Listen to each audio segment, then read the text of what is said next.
오늘 여러분과 함께 나눌 은혜의 말씀 제목은요, 탄띠와 방탄복, 탄띠와 방탄복이라는 제목으로 말씀을 나누고자 하는데, 혹시 이게 누가 쓰는 장비인지 아십니까? 군인. 그렇죠. 잘 아시네요. 군대도 안 갔다 오신 우리 여성분들도 잘 아시네요. 맞아요. 이 군인들이 쓰는 물건입니다. 지난번에 우리 에베소서 6장에 그 하나님의 전신갑주에 대한 이야기를 여러분과 함께 나누었습니다. 이 전신갑주라고 하는 게 뭐예요? 오늘날 우리가 쓰지 않는 용어라 좀 생소하지만, 전신갑주란 쉽게 얘기하면 전쟁에 나가는 군인들이 이제 갖추는 완전한 그 어떤 복장과 장비, 이런 것들을 전신갑주라고 이렇게 이야기를 하죠. 오늘날 현대 군인들의 어떤 완전군장이라고도 이렇게 바꾸어 이야기를 할 수 있겠습니다. 특별히 바울이 지금 이런 이야기를 할 때에 바울이 눈여겨본 것은 로마 군인들의 복장이 되겠죠. 그때 로마 군인들이 어땠는가 하면 제가 그림을 준비를 했는데 잘 보이시나요? 로마 군인들, 우리 영화나 이런 데 보면 자주 나오는 그런 장면이죠. 이 로마 군인들의 이 복장, 바로 이 복장이 이제 전신갑주를 착용한 바로 그러한 상태가 되겠습니다. 우리 그동안 계속해서 에베소서 말씀을 살펴왔는데, 특별히 이 에베소서를 통해서 우리가 눈여겨보았던 것은 바울이 이 에베소 교회 성도들에게 교회에 대한 말씀을 하고 있습니다. 교회가 뭡니까? 교회는 건물이 아니죠. 뭡니까? 공동체입니다. 예수 그리스도를 주로 고백한 사람들, 하나님의 백성들의 공동체, 그것이 곧 교회인 것이죠. 이 교회에 대해서 바울이 이야기하면서 지금 이제 6장에 와서는, 에베소서의 마지막 6장이잖아요. 6장에서 바울이 마지막으로 하고 싶은 이야기가 뭐냐? 지금 교회는 어떤 상황 속에 처해 있는가라는 것을 지금 이야기하고자 하는 것이죠.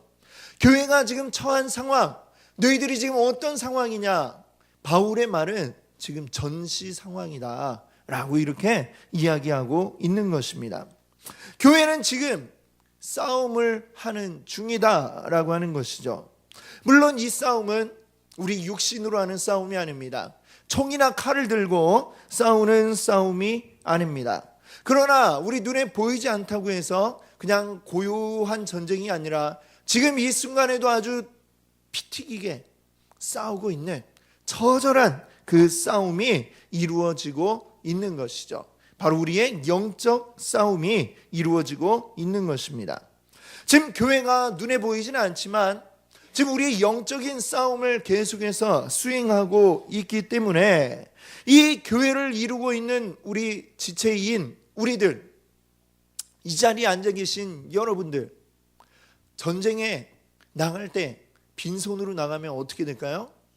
죽죠. 이거는 누가 봐도 오래 버티기 싸움이지, 아무것도 없이 나가면 죽을 수밖에 없습니다.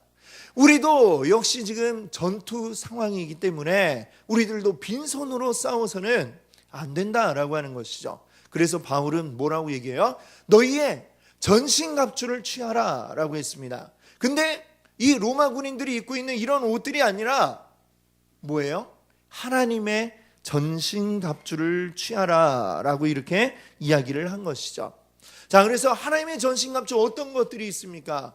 이제 바울이 오늘 말씀을 통해서 계속해서 이야기하고 있고요. 오늘부터 이제 그것들을 하나씩 우리가 한번 생각해 보려고 합니다. 오늘 여러분께 말씀드리고자 하는 장비는 이제 바로 14절에 나와 있는 것인데요. 같이 한번 우리 다시 한번 14절을 읽어볼까요? 그런즉 서서 진리로 너희 허리띠를 띠고 의의 호심경을 붙이고. 아멘. 자, 오늘 보니까 장비가 두 가지가 나오고 있네요. 그렇죠? 자, 하나는 뭡니까? 하나는 허리띠고 또 하나는 뭐예요? 호심경. 이거는 이제 앞 가슴에 이제 착용을 하는 그것이 되겠습니다. 이것들이 뭔가, 이걸 한번 오늘날 군인들이 사용하는 장비로 이렇게 바꿔보니까 바로 뭐냐면 오늘 말씀 제목과 같이도 탄띠와 방탄복, 이렇게 이제 바꾸어 볼 수가 있을 것 같아요. 자, 이 중에 먼저 지금 오늘날 이 탄띠의 역할을 하는 허리띠는 과연 뭔가 한번 생각을 해보겠습니다. 자, 우리가 그냥 허리띠라고 하니까 혹시 여러분들 지금 하고 계신 뭐 허리띠를 생각하는 분도 계신지 모르겠습니다. 저도 지금 하고 있는데요. 이 허리띠가 아니에요. 여기서 말하는 허리띠는 뭐냐? 이제 그림을 보시면은 자, 이렇게 생긴 게 이제 로마 군인들이 착용했던 허리띠예요. 좀 약간 이상하죠. 뭐 좀 장식도 돼 있고 막 그런 것 같은데, 자, 이것이 로마 군인들의 허리띠고 오늘날 군인들이 사용하는 걸로 바꿔보면 바로 이런 겁니다. 이제 탄띠라고 하는 것. 이것도 허리에 이제 착용을 하는 것인데요. 자, 이 탄띠라고 하는 거는 허리에 우리가 바지 입을 때 매는 허리띠는 따로 있어요. 따로 있고, 이거는 모든 복장을 다 갖춘 뒤에 맨 바깥에다가 이제 마지막으로 둘러주는 게 바로 이 탄띠가 되겠습니다. 자, 탄띠를 하는 이유가 무엇인가? 또 로마 군인들이 이 허리띠라는 걸 했던 이유가 무엇이냐면, 먼저 여러 가지 이유가 있는데요. 첫 번째는 뭐냐면, 먼저 전투 중에 옷이 이제 너플너플 거리는 것을 방지하는 그런 역할을 해줍니다. 물론 이제 그 요즘 군인으로 친다면 이제 전투복 위에 옷이 있고 아래 옷이 있겠죠. 위에 옷이 이제 군인들이 입는 옷은 좀 이렇게 몸에 요즘 유행하는 옷들은 어때요? 다 이렇게 핏이 이제 딱 붙는 그런 거지만, 이 군인들이 입는 옷은 좀 이렇게 좀 통이 크잖아요. 그 통이 큰데 그냥 이제 딱 입고 있으면 이게 너플너플거리다가, 그러다가 이 전투 상황에서는 어때요? 조그마한 미묘한 어떤 것에 의해서 생과 사가 갈리는 그것이 바로 이 전투하는 곳 아니겠습니까? 근데 뭐 이렇게 옷이 너플거리다 막 이렇게 막 손을 탁 들어야 되는데 막 옷에 걸렸다, 아니면 옷이 어디 나뭇가지에 걸려가지고 막 뛰어가려고 그러는데 막 딱 걸렸다, 이러면 바로 그것 때문에 뭐 죽을 수도 있는 거예요. 전투가 이루어지는 현장에서는. 그렇기 때문에 이 옷을 어떻게 하느냐면 이제 잘 너플거리지 않게 잘 이렇게 해주는 게 중요하겠죠. 그래서 위에 옷을 바지 속으로 넣고, 또 그 위에 허리띠도 했지만 또 사람이 움직이다 보면 또 빠질 수 있으니까 맨 바깥에 다시 한번 탄띠를 둘러줌으로써 옷이 이제 막 이렇게 너플너플 하는 것을 방지해주는 이런 역할을 해주게 됩니다. 자, 그러나 그것보다도 이제 더 많은 역할을 이 탄띠가 하고 있는데요. 자, 아까 보신 거는 아주 기본적인 그런 탄띠의 모습이고, 그림 하나를 더 볼까요? 자, 여기 보면 탄띠에다가 뭘 많이 주렁주렁 달았습니다. 자, 이렇게 여러 가지를 달아서 사용을 할 수가 있어요. 뭐 총알을 이제 넣는 그 탄입대라고 하는 게 있고요. 그다음에 또 물을 마시는 수통, 그리고 야전삽도 이제 뒤에다 또 달고요. 그리고 또 비가 올 때를 대비해서 우위도 여기에다 이제 탄띠에다가 또 달고, 뭐 대검도 거기다가 달고, 주렁주렁 막 달면은 막 하나가득 되면은 그것만 해도 사실 무게가 굉장하죠. 자, 하지만 전투 현장에서 실제로 필요한 것들, 없으면 안 되는 것들, 이걸 뭐 없다고 나중에 가지러 갈 수도 없기 때문에 그거를 몸에다가 휴대하기 위해서 착용하는 게 바로 좀 전에 보신 것처럼 그 탄띠에다가 이렇게 쭉 둘러가지고 허리에 탁 둘러주게 되는 것이죠. 로마 군인들이 착용했던 허리띠라고 하는 것도 역시 그런 역할을 합니다. 그 허리띠 주위에 칼을 이렇게 탁 착용을 하기도 하고, 그런 방법으로 여러 가지 필요한 것들을 옆에 달고 전투에 나서게 되는 것이죠. 자, 아까 이 그림을 보면 좀 이상하잖아요. 뭐 이렇게 무슨 장식을 해놓은 것 같기도 한데, 이것도 그냥 달려 있는 게 아니라 이제 말하자면 이제 하복부 부분을 방어하기 위한 바로 그러한 역할을 또 한다고 그래요. 그리고 여기다가 칼도 차고 하면서 모든 것들이 이제 또 옷이 이렇게 펄럭거리는 것도 방지해주는 이런 다양한 역할들을 바로 이 허리띠가 하게 되는 것입니다. 자, 오늘날의 군인들도 보면은 그렇죠. 이 탄띠는 언제 착용을 하느냐면 할 때가 있고 안 할 때가 있습니다. 언제 하느냐? 군인으로서 아주 기본적인 필수적인 일들을 할 때에 탄띠를 착용하게 되죠. 예를 들면 어떤 훈련을 한다든지 아니면은 경계 근무를 선다든지 할 때에 이것을 다 착용을 하고 나가죠. 그러면 이것을 착용한다는 이야기는 뭐냐면 지금 전투가 벌어져도 거기에 싸울 수 있는 준비를 하고 나간다, 이런 의미죠. 근데 그 기본적인 군인의 의무와 관계없는 일들, 예를 들면 뭐 군인이 PX를 간다든지 할 때에 PX 갈 때 굳이 이 탄띠를 하고 가지 않습니다. 또는 취사장에 가서 밥을 한다든지 할 때에 이 취사병들이 이걸 탄띠를 하고 하느냐? 그렇지 않죠. 아니면 어떤 우리 흔히 하는 말로 삽질한다고 그러잖아요. 군인들이 나와서 막 삽질을 열심히 할 때 탄띠 이런 거 하지 않습니다. 왜? 그건 군인의 기본적인 필수적인 일들이 아니라 부수적으로 따라오는 것이기 때문에 그렇죠. 휴식을 취할 때는 굳이 탄띠를 착용하지 않습니다. 벗어놓죠.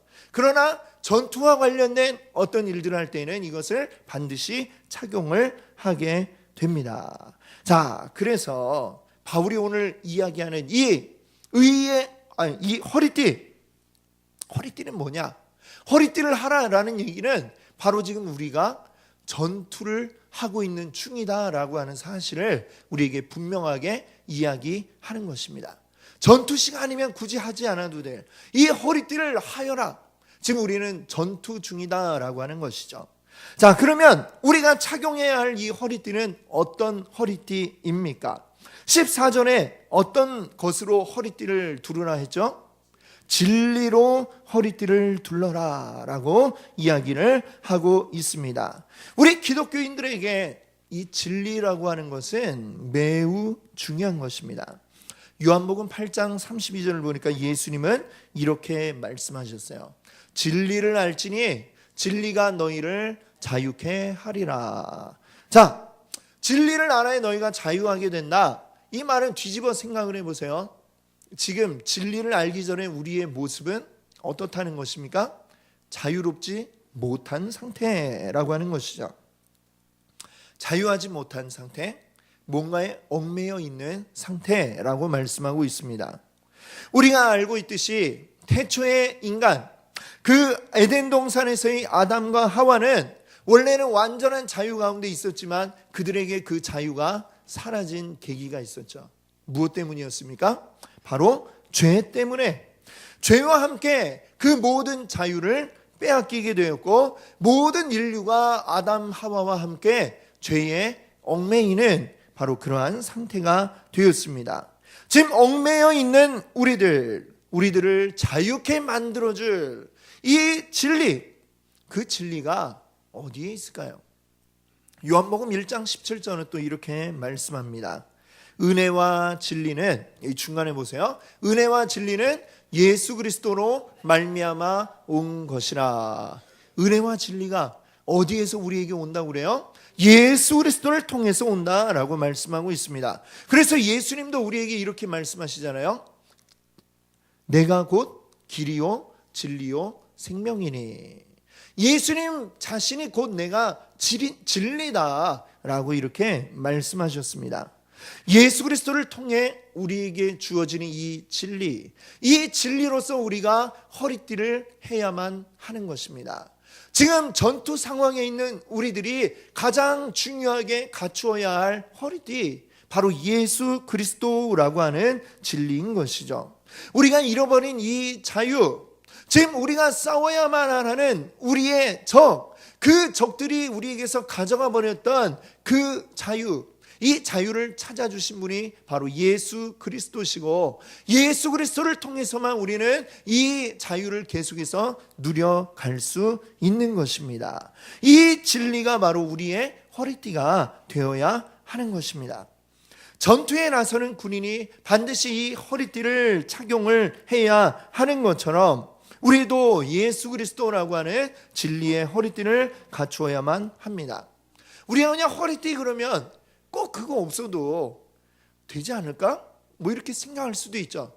총이 있고 뭐 다른 것들 다 있으면 굳이 뭐 이거 없어도 되지 않을까라고 생각을 할 수도 있을 것입니다. 그러나 실상은 그렇지 않은 것이죠. 반드시 모든 군인들이 꼭 이 탄띠라는 것을 착용을 하고서야 전투에 나가게 됩니다. 허리띠가 없으면 아까 말씀드린 것처럼 옷이 막 펄럭거리다가 내 동작을 방해해서 나를 한순간에 죽음으로 몰아갈 수도 있는 것이고, 또 옆에 중요한 칼을 찰 수도 없고, 그리고 총을 쏠 수 있는 그 탄약을 가지고 다닐 수도 없고, 수통을 찰 수도 없고, 모든 필요한 것들은 다 거기에 달려 있는 것입니다. 이 중요한 것, 가장 중요한 것이 없어버리면은 사실상 아무것도 할 수가 없는 게 바로 군인이라고 하는 것이죠. 가장 기본적으로 아무것도 아닌 것 같지만 이게 없이는 전투가 이루어지지 않는 것이 곧 허리띠라고 하는 사실을 여러분들이 아셔야 합니다. 우리 영적 전투에 여러 가지 필요한 것들이 많이 있겠죠. 그러나 그 모든 것 위에 가장 기본적인 것, 바로 이 진리의 허리띠가 우리에게 없다면 이 싸움은 애초부터 질 수밖에 없는 싸움이 될 수 있는 것입니다. 우리에게 가장 중요한 것, 바로 이 진리인 것입니다. 예수 그리스도라고 하는 진리, 이 진리 없이는 우리는 아무것도 할 수 없음을 기억하시기 바랍니다. 그리고 오직 진리 위에 서 있는 여러분들 되시기 바랍니다. 아멘. 자, 오늘 이제 그 전신갑주 가운데 두 번째로 이제 우리가 살펴볼 것은요, 바로 호심경이라고 하는 것이에요. 자, 호심경 보시면은 로마 군인이 이제 위에 착용하고 있는 것이죠. 반짝반짝하는 바로 이것들. 뭐 이제 후대에 가서는 이제 이것이 완전히 갑옷으로 이렇게 바뀌어졌지만, 로마 시대의 군인들은 이렇게 상의에 위에다가 이렇게 총이나 칼이나 화살 이런 게 쉽게 뚫지 못하도록 금속과 가죽을 이용해서 이렇게 위에다가 입어 주었습니다. 바로 이것이 바로 호심경이라고 부르는 그러한 장비가 되겠습니다. 오늘날 현대 군인들이 사용하는 가장 이제 비슷한 장비는 뭘까요? 이제 사진에 잘 보이시나 모르겠어요. 우리 작년에 또 큰 유행을 했던 우리 태양의 후예 거기에 특전사 나오는데, 이 특전사 군인들이 그 중에 이제 한 장면인데 어때요? 싸움을 할 때에 뭘 위에 입고 있어요? 방탄복을 이렇게 입고 나오고 있죠. 이렇게 지금 방탄복을 입고 있는 모습입니다. 자, 그런데 이 방탄복이라고 하는 게 총알을 뚫지 못하게 하는 것이잖아요. 근데 어떻게 하면 총알이 안 뚫어질까요? 그렇죠. 굉장히 잘해야 되는데, 뭐 요즘도 우리나라 뉴스에 종종 나오곤 하잖아요. 총알이 빵빵 뚫리는 방탄복이 막 지급이 되었다, 막 군납 비리가 있다, 이런 얘기 뉴스에서 많이 들으셨죠? 이게 제대로 된 것을 갖춰 입지 못하면, 총알이 뚫려버리면 그 군인은 그런 옷을 입고 어떻게 전투에 나갈 수 있겠습니까? 그렇죠? 그래서 이 총알을 막기 위해서 사용되는 게, 이제 옛날에는 완전히 이제 철판을 이제 몇 겹으로 대고 그랬네. 철로 만들면 굉장히 무겁잖아요. 그렇죠? 그래서 요새는 이제 새로 개발되는 어떤 신소재, 또 세라믹 이런 것들을 가지고 여러 겹을 덧대 가지고 그것이 총알이 뚫지 못하게 이렇게 만든다고 합니다. 그리고 좋은 소재들이 많이 개발됐음에도 불구하고 여전히 이 방탄복은 굉장히 무겁다고 그래요. 아까 좀 전에 보신 그 태양의 후예에서 입었던 실제 방탄복 무게가 한 8kg 정도 된다고 그래요. 8kg면 여러분 어때요? 어떤 분들이, 힘 좋은 분들은 별거 아닌데 뭐 이렇게 할지 모르지만, 사실 8kg면 별거 아닌 것 같아도 이게 군인이 그냥 입고만 있는 게 아니잖아요. 이걸 입고 계속해서 뛰고, 또 그 외에도 아까 보신 것처럼 탄띠도 두르고 총도 들고 뭐 갖춰야 될 게 굉장히 많다 보니까 사실 이 8kg의 무게는 가벼운 게 아닙니다. 근데 그 무거운 것을 그럼에도 불구하고 착용하는 이유가 뭐겠어요? 나를 보호하기 위해서죠. 그렇죠? 우리 몸에서 또 제일 중요한 곳이 어디예요? 그렇죠. 우리 심장, 우리 몸 속에 있는 내장 기관들이 이게 중요하잖아요.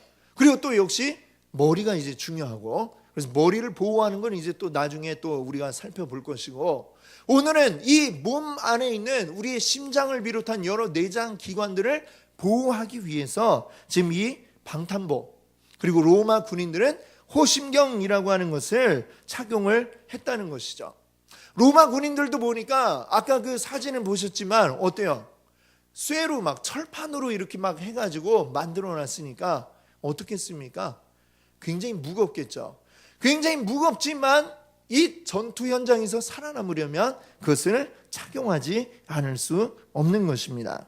자, 그러면 오늘 우리들 이 영적 전투를 수행하는 우리들이 입어야 될 호심경, 방탄복은 어떤 것이냐?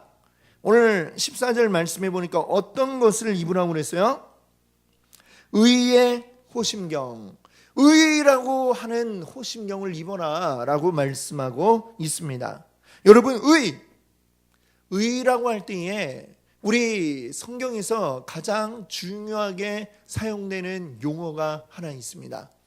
바로 칭의라고 하는 것이죠. 칭의란 뭐냐? 우리 오후 시간에 이제 우리 소유리 문답 하신 분들은 금방 아실 거예요. 칭의는 뭐냐면 하나님이 우리를 의롭다라고 해주시는 겁니다. 의롭다라고 해준다라는 이 말이 중요해요. 의롭다라고 우리를 불러주세요. 원래는 그렇지 않다라는 얘기죠. 우리가 본래는 의롭지 않은데 하나님이 우리를 너 의로워 라고 불러주시는 게 바로 칭의라고 하는 것입니다. 아까도 우리 처음에 말씀드렸지만 에덴 동산에서 아담과 하와가 죄를 짓고 난 이후에 우리 모든 사람들은 이제 어떤 신분이 되었어요? 죄인의 신분이 되었습니다. 그 죄인이라고 하는 얘기는 우리가 의롭지 못하다라는 것을 이야기하는 것입니다. 자, 하나님 보시기에 우리 모든 인생, 이 땅 가운데 살아가는 모든 인생이 다 의롭지 못한 자들로 우리는 보여지고 있습니다. 하나님은 근데 의로운 분이세요. 의롭다라고 하는 게 하나님의 속성이에요. 하나님의 특성. 하나님은 의로우신데 의롭지 않은 것과 함께 할 수가 없습니다. 그런데 우리는 의롭지가 못해요. 그런데 하나님은 또 동시에 우리를 너무나 사랑하셔가지고 우리와 함께 있고 싶어 하시는 분이세요. 그래서 하나님이 어떻게 하시는 거예요? 비록 우리가 의롭지 못하지만 너무 더럽고 때가 많이 묻어 있지만 그럼에도 불구하고 하나님이 우리를 의롭다라고 해주시는 겁니다. 우리가 깨끗해서 의롭다라고 하는 게 아니라 우리와 함께하고 싶어서, 우리를 사랑해서 너희가 비록 지금 죄의 때가 묻어 있지만 그러나 내가 너희를 의롭다고 해줄게. 이리 와, 나와 함께 있자 라고 불러주시는 것, 바로 이것을 칭의라고 이렇게 이야기합니다. 이것은 우리에게서 나온 것이 아니에요. 우리에게 아무것도 하나님 앞에 의롭다라고 불림받을 수 있는 그런 어떤 조그마한 건덕지도 우리에게는 없습니다. 그런데 주님이 우리를 의롭다라고 해주셨다는 거예요. 로마서 5장 1절 말씀 한번, 우리 바울이 그래서 이렇게 얘기했어요. 같이 한번 읽어볼까요? 그러므로 우리가 믿음으로 의롭다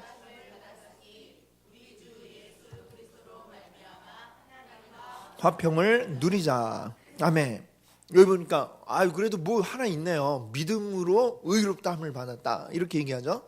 믿음이라는 게 뭡니까? 사실은 이거 아무것도 아니에요. 이 믿음이라고 하는 것도 내가 그래 믿어봐야지 해서 믿는 게 아니고 성령이 우리 가운데 오셔야 우리에게 믿음이 생겨나는 것입니다. 주님이 우리로 하여금 믿게 해주셔서 우리가 믿는 거예요. 그러니까 결국에 우리에게 아무것도 없었는데 주님이 오셔서 우리로 하여금 믿게 해주시고 그 믿음 가지고 그래 너 이제 믿음이 있으니까 이제 의로워 라고 하면서 우리와 함께 있어 주신다라고 하는 것이죠. 우리 안에는 정말로 아무것도 어느 것도 주님 앞에 감히 나아갈 수 있는 조그만 의로운 것도 우리에게는 없음을 여러분들 기억하시기 바랍니다. 아무리 이 세상 가운데 뭐 착한 일을 많이 하고 정말 정의로운 것처럼 살아가는 사람이 있다 할지라도 그도 하나님이 보시기에는 의롭지 못한 사람에 불과하다라고 하는 것이죠. 우리 모든 사람들은 주님 앞에 의롭지 못합니다. 그런데 하나님의 힘으로, 하나님의 능력으로 우리를 의롭게 만들어 주신 거예요. 이 사실이 여러분의 마음속에 분명하게 있어야 할 줄로 믿습니다. 왜냐하면 사탄은 지금 이걸 가지고 우리를 공격하기 때문입니다. 자, 사탄은 어떤 식으로 우리를 공격하느냐? 그 공격 루트가 바로 이거예요.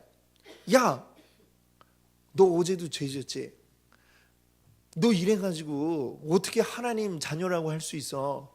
너 이러고도 구원받았다고 이야기할 수 있겠어? 아유, 창피해. 네가 뭐 이러고도 성도야? 라고 이렇게 사탄은 우리에게 자꾸만 공격을 해옵니다. 사탄의 공격이 이런 거예요. 자꾸만 우리 죄를 끄집어내고 우리를 들춰내가지고 우리는 의롭지 못하다는 사실을 자꾸만 생각나게 만드는 것이죠. 자꾸만 내 죄가 내가 이러고도, 나 하나님 열심히 믿은 지 오래됐는데 여전히 내가 이런 죄를 짓고 있네. 그게 내 마음에 양심의 소리가 아니라 사탄이 그것을 끄집어내가지고, 양심의 소리라면 우리 성령님이 우리에게 주시는 것이라면 즉시로 회개를 해야 되는데, 이 사탄이 우리를 공격할 때는 우리로 하여금 회개하게 만드는 게 아니라 포기하게 만들어 버리는 것이죠. 야, 이러고도 내가 무슨 하나님 믿는다 할 수 있겠어? 난 자격이 없어. 난 안 돼요. 이런 생각이 들도록 만드는 게 사탄의 공격입니다. 자, 계속해서 그 불화살이 우리에게 날라오고 있어요. 그렇기 때문에 우리가 그 공격을 견뎌내려면 의의 호심경을 우리가 붙이고 있지 않으면 안 되는 것입니다. 우리는 믿음을 가졌으나 여전히 연약한 존재들이라는 사실을 우리가 기억해야 되겠습니다. 여전히 나는 죄 짓는 존재임을 기억하시기 바랍니다. 아무리 오래 믿었어도, 아무리 열심히 믿었어도 그도 역시 주님 앞에는 연약한 인간일 뿐이고 여전히 죄 가운데 살아가는 나약한 인간임을 우리가 기억해야 되겠습니다. 그래서 우리 소율의 문답에서 우리 이야기 나눴잖아요. 칭의. 주님이 우리를 의롭다고 칭해 주셨으나 그러고 나서 완전히 우리가 뒤바뀐 존재로 살아가는 게 아니라 우리는 성화의 과정을 살아간다라고 그랬습니다. 성화가 뭐예요? 거룩해져 가는 중이다라는 이야기입니다. 우리는 주님 믿었다고 해서 주님이 우리를 의롭다라고 불러주셨다고 갑자기 확 새 사람이 된 게 아니라, 어느 정도는 새 사람이 되었겠지만 그러나 여전히 우리는 계속해서 새로워져 가는 과정 속에 있다라는 사실을 여러분들 아셔야 됩니다. 아직도 우리는 부족하고 아직도 우리는 그 완전한, 성경이 이야기하죠. 그리스도의 장성한 분량만큼 자라나라. 그러나 우리는 여전히 자라나는 가운데 있음을 여러분들 기억하시기 바랍니다. 그래서 여전히 우리는 죄 가운데 살아가요. 여전히 연약해요. 그러나 우리 주님 앞에 회개하면 주님이 이미 다 용서해 주신 줄 믿습니다. 사탄이 우리에게 너 의롭지 못해, 너 불의해 라고 우리를 공격할지라도 우리 의로우신, 우리를 칭의해 주신, 우리를 의롭다라고 불러주신 하나님의 그 능력으로 우리가 의롭게 되었음을 여러분들 기억하시기 바랍니다. 바울은 로마서 11장에서 그래서 이런 비유를 들고 있어요. 돌감람나무와 참감람나무 얘기를 하는데, 여러분 젖붙인다는 거 아시죠? 예. 이 로마서 11장에 어떤 이야기를 하냐면 돌감람나무가 있어요. 이 감람나무는 이 올리브 나무죠. 올리브. 예. 근데 이 돌감람나무의 열매는 굉장히 떫고 그래서 먹을 수가 없는 열매를 맺습니다. 근데 그거 말고 우리가 이제 오늘날 먹는 감람나무가 있겠죠. 올리브. 그것은 참감람나무라고 부르는 종자예요. 근데 이 먹을 수 없는 열매를 맺는 돌감람나무의 가지를 잘라서 이걸 가지고 참감람나무에다가 젖붙이기를 하는 거죠. 잘 젖붙이기를 해가지고 그게 연결이 되었어요. 그러면 그 다음에 그 가지에서는 어떤 열매를 맺게 되느냐? 참감람나무의 열매를 맺게 되더라라고 하는 것입니다. 비록 태생은 돌감람나무일지라도 제대로 젖붙임이 되어서 참감람나무가 뿌리에서부터 끌어올려주는 그 나무의 진액을 쭉쭉 받아 먹으면 어떻게 되느냐? 열매가 맺히는데 돌감람나무 열매가 아닌 참감람나무의 열매가 열려지게 되더라라고 하는 것입니다. 여러분, 우리가 바로 그러한 존재입니다. 우리는 본래 불의한 그 곳에 있었으나 거기서 우리를 잘라내서 참 감람나무 본체인 예수 그리스도에게 우리는 젖붙임이 된 상태예요. 그래서 이제 우리는 완전히 다른 존재가 되었습니다.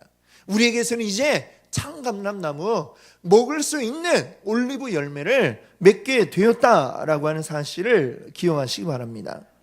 여전히 사탄은 우리에게 와서 공격을 할 거예요.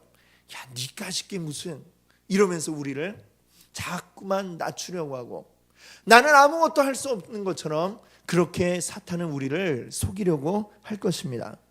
그때 우리가 할 것은 무엇이냐? 가볍게 무시해버리면 됩니다. 사탄이 우리 마음속에서 그런 생각을 할 때에 다 무시해버리세요. 그리고 사탄을 향해 우리 선포하시기 바랍니다. 나는 하나님의 은혜와 예수 그리스도의 보혈로 이미 의롭게 되었어. 나는 이미 의로워졌어 라고 이렇게 선포하시기 바랍니다. 예.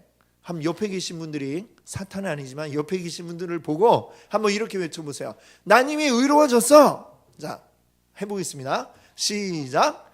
난 이미 의로워졌어. 네, 어색하세요? 네, 이미 여러분 의로워지신 줄 믿습니다. 아멘. 우리가 이것을 잊으면 안 돼요. 여러분, 오늘 두 가지 우리 전투에 나갈 때 착용해야 될 두 가지 장비를 우리가 살펴봤습니다. 우린 지금 계속해서 전투를 수행하고 있습니다. 지금 싸움을 하고 있어요. 지금 이 순간에도 우리 마음에 찾아와서, 그런데도 불구하고 야 네가 뭐 이러면서 사탄이 우리를 공격할지 몰라요. 그럼에도 불구하고 우리는 알아야 됩니다. 우리는 지금 싸우고 있어. 지금 나의 마음에 와서 헛소리하는 너는 악한 사탄이야. 사탄막이야. 떠나가라. 우린 너와 싸울 거야. 끝까지 싸울 거야 라고 이렇게 외쳐야 하는 것입니다. 이 싸움에 이기려면 우리에게 장비가 필요하죠. 오늘 살펴본 두 가지 장비 무엇입니까? 우리에게 최고의 장비가 이미 지급이 되었어요. 허리띠는 어떤 허리띠예요? 진리의 허리띠. 바로 예수 그리스도를 통해 우리가 구원받았다라고 하는 이 예수 그리스도라고 하는 허리띠가 이미 우리에게 지급이 되었습니다. 그리고 우리 이 가슴에는 무엇이 있습니까?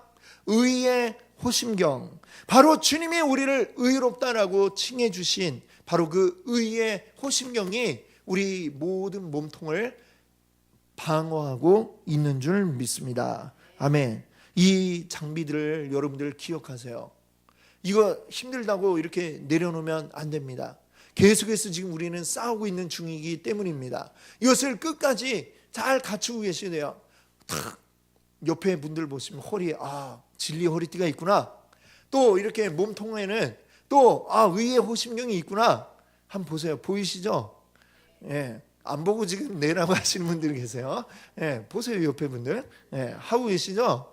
네, 잘 하고 계신 줄 믿습니다. 우리 이 장비들을 잘 갖추시기 바랍니다.